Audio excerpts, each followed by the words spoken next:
എല്ലാ ദിവസവും എൻ്റെ ഖബറിലേക്ക്, അല്ലാഹുവേ ഇതെൻ്റെ ഖബറിലേക്ക് ഏതെങ്കിലും ഒരു നേരം മഗ്‌രിബിന് ശേഷമോ സുബഹിക്ക് ശേഷമോ നിങ്ങൾക്ക് ചെയ്യാൻ പറ്റുന്ന കാര്യമാണ്.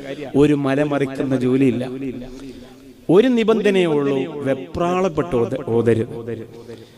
അഊദു ബില്ലാഹി മിനശ് ശൈത്വാനിർ റജീം ബിസ്മില്ലാഹിർ റഹ്മാനിർ റഹീം ഖുൽ ഹുവല്ലാഹു അഹദ് അങ്ങനെ നിർത്തി ഓതണം.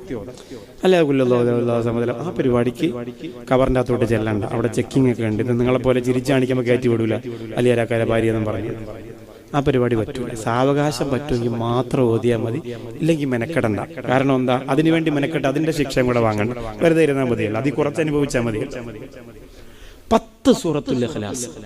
എന്താണ് നിങ്ങൾക്ക് ദുനിയാവിലെ നഷ്ടം? ഒന്നുമില്ല. ഇത് എൻ്റെ ഖബറിലേക്ക്, എൻ്റെ ഖബറിലേക്ക്, അല്ലാഹുവേ എൻ്റെ ഖബറിലേക്ക് മക്കൾ വന്ന് ദുആ ചെയ്യുമെന്ന് നമുക്ക് പ്രതീക്ഷ മാത്രമുള്ള, ഉറപ്പില്ലാത്ത നമ്മുടെ